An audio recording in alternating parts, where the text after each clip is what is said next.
दोस्तों, यह बात आप भली भांति जानते हैं कि तलवार से नहीं, अकल से लड़ी गई जंग सबसे खतरनाक होती है। और आज भारत बिल्कुल यही कर रहा है। आज समुद्र में जो खेल चल रहा है वो न मिसाइलों का है, न गोलियों का, ये खेल है दिमाग का। और इसी खेल में भारत ने दुनिया की सबसे बड़ी मानी जाने वाली चीनी नौसेना को ऐसा झटका दिया है कि बीजिंग से लेकर साउथ चाइना सी तक बेचैनी साफ दिखाई दे रही है। हालात ऐसे हो गए हैं कि चीनी युद्धपोतों के कप्तान खुले तौर पर कहने लगे हैं, अगर भारत का यह तरीका चलता रहा तो युद्ध के बारे में सोचना भी बेवकूफ़ी होगी।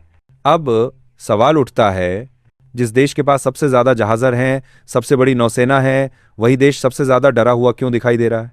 दरअसल चीन की ताकत हमेशा उसकी संख्या रही है। हर साल 13-14 नए युद्धपोत नौसेना में जोड़ना कोई छोटी बात नहीं।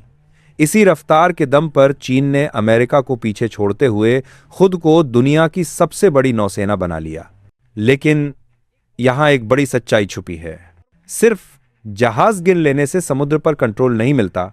समुद्र पर कंट्रोल मिलता है रणनीति से, ऑपरेशन चलाने की कला से।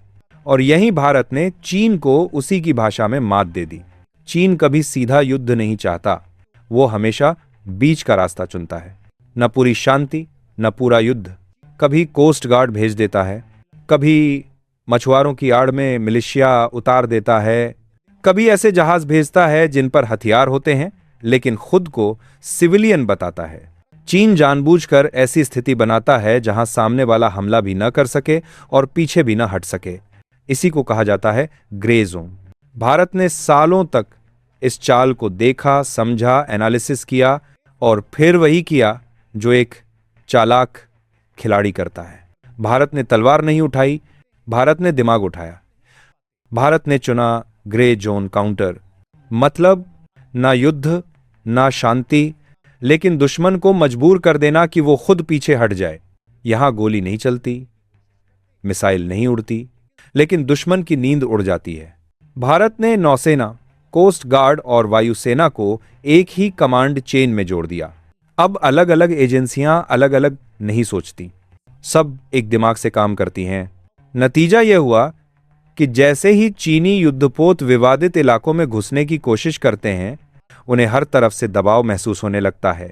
कभी सामने भारतीय जहाज, कभी अचानक रडार से गायब, कभी ऐसे सिग्नल जिनका कोई मतलब नहीं निकलता, कभी ऊपर से निगरानी का एहसास, कभी पीछे से पीछा होने का शक।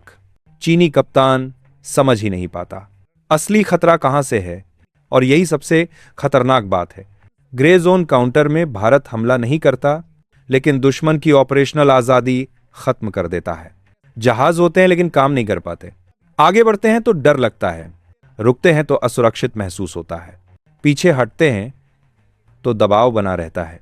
यही वजह है कि चीनी नौसेना के अंदर अब यह माना जाने लगा है कि भारत उन्हें लड़ने का मौका ही नहीं देता। देखिए, 12 कम 12 जो है मारा दमारने, और कहानी यही खत्म नहीं होती। भारत अब यह रणनीति दूसरों तक भी पहुंचा रहा है और यही बात चीन को सबसे ज्यादा चुभ रही है। भारत फिलीपींस की नौसेना को ग्रे जोन काउंटर और सी डिनायल रणनीति की ट्रेनिंग दे रहा है। यह कोई हथियार सौदा नहीं है, मारता से अभी यह दिमाग की ट्रेनिंग है। दरअसल कैरी ने बिना गोली चलाए, बिना हमला किए दुश्मन को समुद्र से बाहर करने की कला। यही वजह है कि चीन नहीं चाहता कि भारत और फिलीपींस सिर्फ अभ्यास भी करें। यह बात साउथ चाइना मॉर्निंग पोस्ट जैसे चीनी अखबारों में भी सामने आ चुकी है। चीन को डर है कि अगर वियतनाम, इंडोनेशिया, मलेशिया जैसे देश इस सोच को समझ गए तो साउथ चाइना सी में चीन का दबदबा बिना युद्ध ही ढह सकता है। यह लड़ाई नियमों से बाहर है, कोई रेड लाइन नहीं, कोई सीधा सबूत नहीं। अंतर्राष्ट्रीय मंच पर चीन शिकायत भी नहीं कर सकता क्योंकि भारत ने कोई हमला किया ही नहीं। यही भारत की असली ताकत है। आज दुनिया भारत को सिर्फ एक रक्षात्मक ताकत नहीं बल्कि एक स्मार्ट पावर के रूप में देखने लगी है।